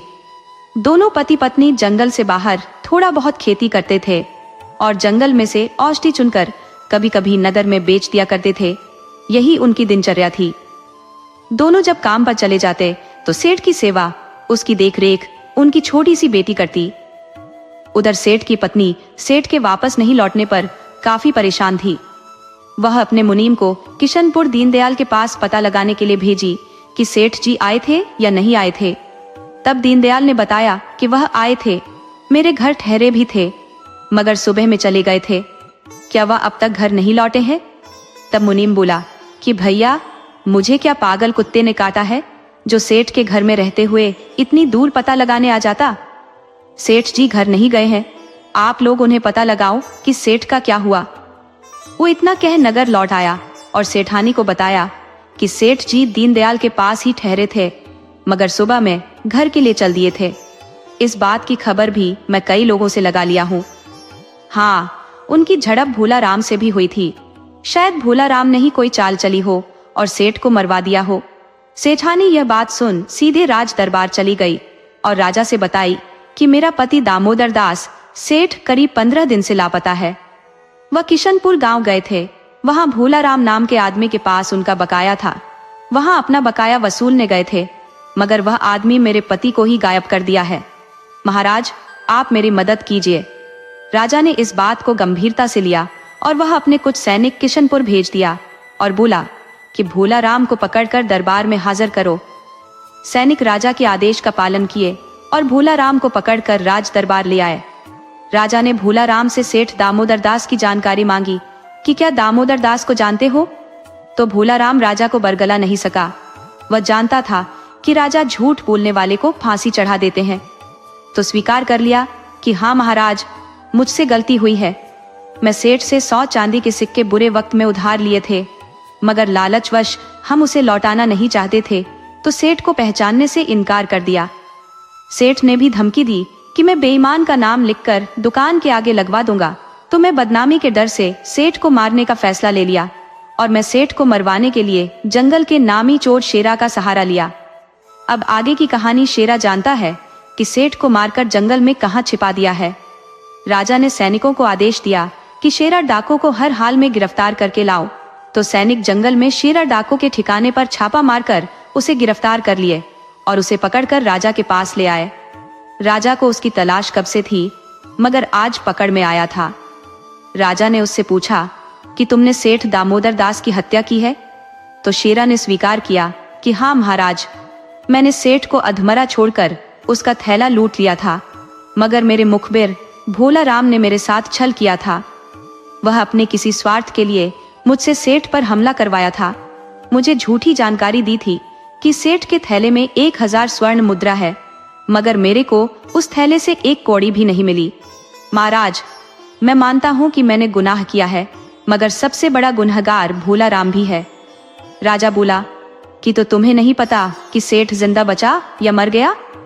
शेरा बोला कि जी महाराज, मुझे कुछ नहीं पता। सेठ को चोट बहुत ज्यादा लगी थी, इसलिए बचने की गुंजाइश तो बिल्कुल नहीं थी। सेठ मर गया होगा और उसके शरीर को जानवर खा गए होंगे। राजा बोला कि तुम दोनों ने बहुत बड़ा अपराध कर दिया है, तुम्हारा अपराध माफी के योग्य नहीं है, इसलिए दोनों को फांसी चढ़ा देने का आदेश दिया जाता है। राजा ने दोनों को फांसी चढ़वा दिया। सेठ की पत्नी यह मानकर रह गई कि अब उसका पति जिंदा नहीं है। उधर सेठ जंगल के पास किसान के घर में आराम कर रहा था। उसकी 10 वर्षीय बेटी हर वक्त सेवा में रहती, समय से दवा और भोजन दे रही थी। इस तरह 1 महीना गुजर जाने पर सेठ कुछ चलने फिरने लायक हो गया। अब वह अपने घर लौटना चाहता था। तब उस किसान की पत्नी ने बताया कि अभी 15 दिन और आराम करिए, उसके बाद चले जाना। इस तरह 15 दिन भी गुजर गए। सेठ अब बिल्कुल ठीक हो गया था, तो बोला कि भाई, आप लोग मुझे नया जीवन दिए हो, ये एहसान मैं जिंदगी भर नहीं भूल सकता। आप लोग बुरा न माने तो मैं एक बात आप लोगों से कहना चाहता हूँ। जैसा कि मैं बता चुका हूँ कि मैं धर्मपुर का सेठ दामोदर दास हूँ। मेरे घर में मेरी पत्नी के अलावा मेरा एक 12 साल का बेटा है। मैं अपने बेटे के लिए आपकी बेटी को बहू बनाना चाहता हूँ। यदि आप लोगों को कोई ऐतराज हो तो मेरी गुस्ताखी को माफ करना। तब किसान बोला, सेठ जी, आपने बहुत अच्छा सोचा है, इसमें हमें खुशी हो रही है। हम भी आज से मानते हैं कि हमारी बेटी आपकी बहू है। आप जब चाहो इसे अपने घर ले जा सकते हो, मगर हम चाहेंगे कि बेटी सयानी हो जाए, तब इसे अपने घर ले जाना, वही अच्छा लगता है। सेठ बोला, जैसी आप लोगों की इच्छा। सेठ वहां से घर आ गया। सेठानी सेठ को जिंदा देख खुशी के मारे झूम उठी, तो सेठ ने ही बताया कि मैं भगवान की कृपा से बच गया। सेठ ने बताया कि किस प्रकार मुझे एक किसान ने अपने घर में सहारा दिया, तो उसकी पत्नी ने मेरा इलाज किया, तब मैं बच पाया हूँ। मैंने भी उनका एहसान चुकाने के लिए उनकी बेटी को अपनी बहू बनाना स्वीकार कर लिया है। सेठानी बोली कि आपने बहुत अच्छा किया है। हमें वैसे लोगों का एहसान जिंदगी भर नहीं भूलना चाहिए, और उसे संजो कर रखने का यही तरीका है कि उसकी बेटी हमारे घर की शोभा बने। आप जितना जल्द हो बहू को घर ले आओ। सेठ बोला कि हमारा बेटा अभी 12 साल का है, तो उसकी बेटी 10 साल की है, अभी 5-6 साल इंतजार करना पड़ेगा। सेठानी ने भी बताया कि मैं भी आपके लिए चुप नहीं बैठी थी। राज दरबार में शिकायत की थी, तो आपके दुश्मन भोला राम और आपके ऊपर हमला करने वाला चोर शेरा दोनों फांसी चढ़ गए। ये सब मेरे प्रयास के कारण हुआ। सेठ बोला कि तुमने बहुत बहादुरी का परिचय दिया है, अब हम बिना रोक टोक के गांव में व्यापार कर सकेंगे। तब स्त्री बोली कि नहीं, अब आप गांव की तरफ जाओगे भी नहीं, अब आप 4-5 नगर में ही व्यापार करो, गांव में जाने और आने का विचार त्याग दो। सेठ भी काफी डर गया था, तो पत्नी के विचार से सहमत हो गया। इस तरह गांव से लगभग उसने रिश्ते तोड़ लिए। अब वह एक नगर से दूसरे नगर में व्यापार शुरू कर दिया था। व्यापार भी अच्छा चल निकला था। इस तरह समय गुजरा और 5 साल गुजर गए। उधर जंगल में किसान की पत्नी बोली कि सेठ कहकर गया था कि बेटी को बहू बनाकर ले जाऊंगा, मगर एक बार भी अपनी होने वाली बहू की हाल जानने नहीं आया कि कैसी है। अब तो यह सयानी हो चली है, क्या भरोसा सेठ आए या न आए। अमीर लोग मुंह पर तो चापलूसी की बातें कर देते हैं, मगर उनके मन में कुछ और ही रहता है। किसान पत्नी से बोला कि आप ठीक कहती हो, शायद इस बात को सेठ भूल गया होगा। अब हमें बेटी के लिए कोई अच्छा सा लड़का ढूंढकर ब्याह कर देना चाहिए। पत्नी बोली कि आपकी बात भी सही है, मगर एक बार आप उस सेठ से भी मिल आओ। आप लड़की वाले हो, उससे मिलने में कोई बुराई नहीं है। आप उससे बेटी के बारे में कुछ मत कहना, बस एक बार उसके सामने हुआ हो। किसान बोला, ठीक है, कहती हो तो कल सुबह ही घूम कर आ जाता हूँ। किसान दूसरे दिन नगर के लिए चल पड़ा। वो नगर में तो दोपहर तक ही पहुंच गया, मगर सेठ का घर खोजने में शाम हो गई। सेठ के घर के दरवाजे पर एक दरबान था। पूछने पर बताया कि सेठ जी अभी घर में नहीं है, सेठानी और उनके बेटे हैं, कहो तो उनसे मिलवा दो।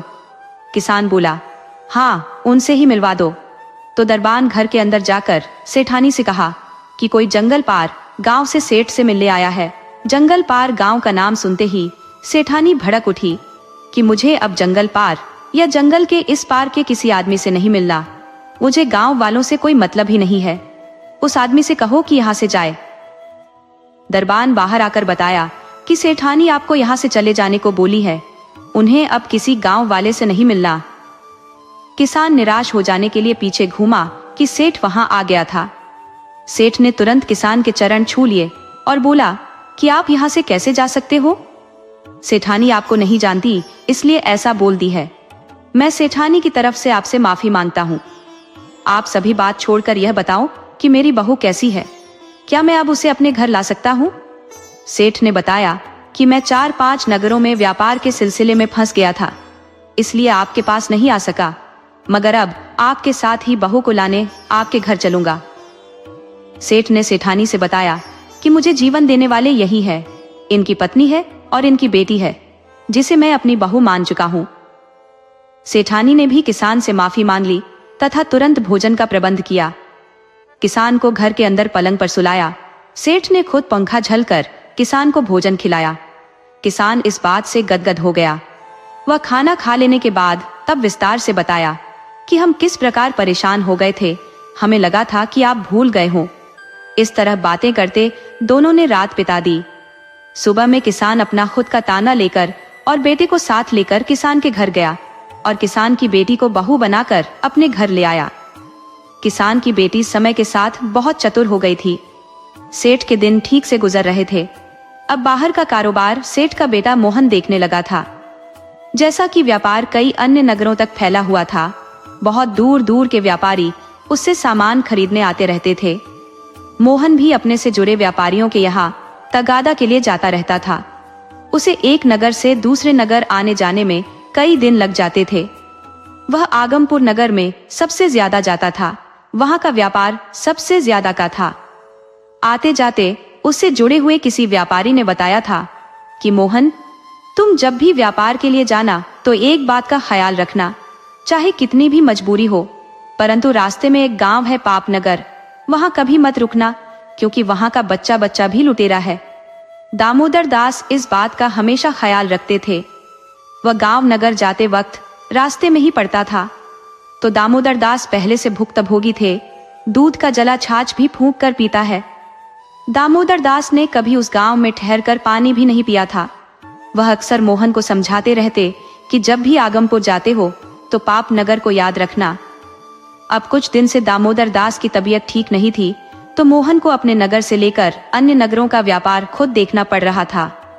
पिता के कहने पर एक दिन तगादा के लिए आगमपुर नगर जाना पड़ा।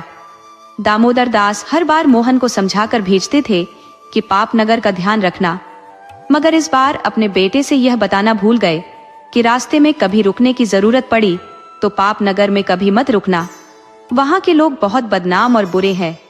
दामोदर दास जानते थे कि बेटा नौजवान है, वह हमारी बात को एक कान से सुनकर दूसरे से निकाल देता है। वह सेठानी से भी कहते कि जवान घोड़े को रोज फेरना पड़ता है, तभी वह सही चाल चल पाता है। व्यापारी के बेटे पान के पत्ते की तरह होते हैं, उन्हें रोज अलग अलग तरीके से फेरने पड़ते हैं। तुम भी रोज बेटे को नया सुझाव देती रहो। बहू से भी कहो कि वह पति को अपने बस में रखे, वह अपने पति को सही सुझाव दे। मोहन हमारी बात 1 मिनट में भूल सकता है, मगर पत्नी की बात उसे कभी नहीं भूल सकती। मोहन घर से निकल गया। वो अपने साथ किसी और को नहीं ले गया, परंतु उसका घोड़ा साथ था। उसे अपने घोड़े पर बहुत विश्वास था। वह आगमपुर नगर के लिए चला गया और 4-5 दिन तक तगादा के बाद अपने नगर को लौट चला। परंतु रास्ते में मौसम बहुत खराब हो गया। आंधी और पानी का जोर चलने लगा। वो एक जगह ठहर कर हवा और पानी के थमने का इंतजार करने लगा, मगर तूफान था कि ठहरने का नाम नहीं ले रहा था। धीरे धीरे शाम होने को आई।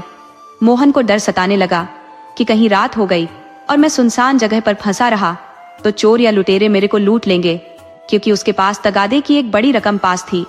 उसे घोड़े पर लाद रखा था, जो करीब 10,000 स्वर्ण मुद्राएं थी। धीरे धीरे पानी का जोर थम गया। हवा भी रुक गई तो मोहन किसी सुरक्षित स्थान की खोज में आगे बढ़ने लगा, परंतु वह ज्यादा दूर नहीं जा सका। रास्ते में घनघोर अंधेरा छा गया। उसे अब रास्ते में कोई आदमी नहीं दिख रहा था। वो डरते डरते धीरे धीरे आगे बढ़ रहा था। संजोग से उसे एक आदमी मिल गया जो एक पेड़ के पास पत्थर के बने चबूतरे पर लेटा हुआ था। मोहन को अब भरोसा हो गया कि आसपास कोई गांव है, तभी तो यह आदमी निडर होकर आराम से सड़क किनारे लेटा हुआ है। उसने उस आदमी के पास जाकर पूछा कि भाई, आसपास कहीं कोई सराय है? उस आदमी ने बताया, नहीं, यहाँ दूर दूर तक कोई सराय नहीं है।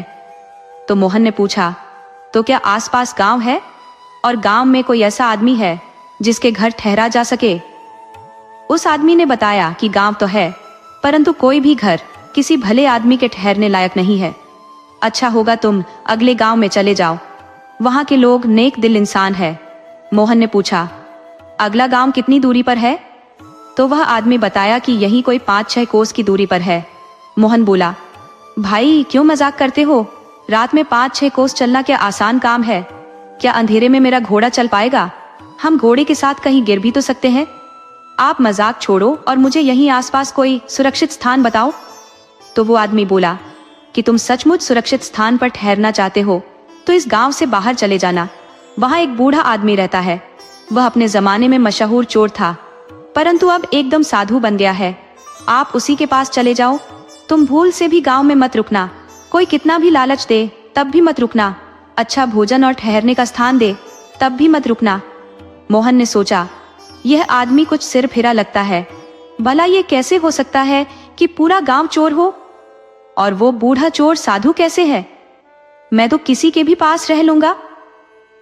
उसे नहीं पता था कि यह गांव पाप नगर है, जिसके विषय में मेरे पिता, माँ और पत्नी भी मना कर चुकी है। वह अंधेरे में ही गांव में चला जा रहा था कि उसे एक आदमी मिला। मोहन को बहुत थकान हो रही थी। वो थक कर चूर था, ऊपर से भूख भी बहुत लगी थी। तो उसने उस आदमी से पूछ लिया, भाई कोई ठहरने की जगह मिलेगी? उसने कहा, आहा, क्यों नहीं, हम तो मेहमानों की सेवा के लिए ही यहाँ खड़े हैं। मोहन बोला, मुझे भूख भी लगी है, भोजन भी चाहिए। माता, वो आदमी बोला, सेठ जी, आपको यहाँ हर सुविधा मिलेगी, आपको कोई शिकायत का मौका नहीं मिलेगा। अभी आपके सामान को हम घर के अंदर सुरक्षित रखवा देते हैं और उसके बाद हम आपके घोड़े को भी सुरक्षित अस्तबल में बांध देते हैं। फिर आप इत्मीनान से भोजन पाइए। मेरी पत्नी ने अभी अभी ताज़ा भोजन बनाया है। अगर आप थक गए हो तो मेरी पत्नी आपके सिर की मालिश भी कर देगी। वैसे भी तुम मेरे बेटे की उम्र के हो तो मेरी पत्नी भी तुम्हारी माँ ही लगेगी। मोहन को लगा कि इससे अच्छा तो कोई जगह मिल ही नहीं सकता। वह उस आदमी के घर ठहर गया। आदमी ने घर के अंदर एक कमरे में ठहरा दिया। उस आदमी की औरत ने मोहन की खूब सेवा की, हाथ पैर और सिर की मालिश भी की, लजीज व्यंजन खाने को दिए। मोहन ने सोचा, कितने भले लोग हैं और वह बदमाश आदमी हमें चोर के घर भेज रहा था। मोहन आराम से खा पी कर सो रहा। सुबह उठा तो उसके पास उसकी मोहरों से भरा थैला नहीं था। वो अपने कमरे में अच्छी तरह देखा, परंतु थैला कमरे में कहीं नजर नहीं आया। उसने सोचा, शायद घर वाला आदमी थैला को मेरे घोड़े पर रख दिया हो, परंतु बाहर तो घोड़ा भी नहीं था। उसने घर वाले से कहा कि भाई, मेरा थैला और घोड़ा कहाँ है? तब उस आदमी ने बताया कि थैला तो आप अपने पास ही रखे थे, अब आप जानो कहाँ रखे थे। रही बात घोड़े की, तो वो रात में ही कहीं भाग गया। शायद आपके किसी आदमी ने उसे गायब कर दिया है। मोहन बोला, ये क्या बदतमीजी है? आप मेरा सामान और घोड़ा वापस करें, वरना मैं आपकी शिकायत गांव के सरपंच से करूंगा। वह आदमी यही तो चाहता था कि यह मामला किसी तरह सरपंच के पास चला जाए। सरपंच की योजना के अनुसार ही गांव वाले रोज किसी न किसी मुसाफिर को लूट लेते थे। उस लूट में सरपंच अकेले आधे का हिस्सेदार बन जाता था। उस आदमी ने कहा कि अच्छी बात है, हम सरपंच से ही फैसला करा देते हैं। दोनों सरपंच के पास गए। मोहन ने अपनी व्यथा सुनाई कि मेरे पास 10,000 मोहरें थी और एक उम्दा किस्म का घोड़ा था, इस आदमी ने धोखे से गायब कर दिया है। सरपंच ने कहा कि तुम्हारे पास उतनी मोहरें और घोड़ा होने के सबूत क्या है? बिना सबूत किसी पर झूठा दोष कैसे लगा सकते हो? क्या तुमने इस आदमी के यहाँ ठहरने का और भोजन के खर्चे दे दिए थे? मोहन बोला, मैंने सोचा था कि सुबह यहाँ से निकलते वक्त खर्चे दे दूंगा, परंतु इसने मेरे धन गायब कर दिए हैं। सरपंच बोला, खबरदार, तुम बिना सबूत किसी पर कोई आरोप नहीं लगा सकते। पहले तुम इस आदमी के घर का किराया और भोजन के खर्चे दे दो, फिर जाकर कोई सबूत ले आओ, उसके बाद हम तुम्हारे ऊपर विचार करेंगे। झूठे लड़ोगे, झगड़ोगे तो हम तुम्हें दंड की सजा सुना देंगे। अब मोहन के पास बचा ही क्या था। उसने अपने गले पर हाथ फेरा तो गले में सोने की चेन ज्यों की त्यों पड़ी थी। उस आदमी ने उसे नहीं चुराया था। मोहन ने सोने की चेन सरपंच को देते हुए बोला, आप इसे भोजन और ठहरने के एवज में रख लीजिए, मैं जल्द ही आपके पास सबूत लेकर आऊंगा। सरपंच ने सोचा, तुम्हारे जैसा रोज कई लोग सबूत लाने जाते हैं, परंतु 20 बरस हो गए, आज तक कोई सबूत लेकर वापस नहीं आया। गनीमत है कि तुम सही सलामत वापस जा रहे हो, वरना पाप नगर से कोई सलामत नहीं गया। गनीमत है कि तुम जालों के हाथ नहीं लगे, वरना जिंदगी भर गुलामी करते। पाप नगर सुनते ही मोहन के कान खड़े हो गए।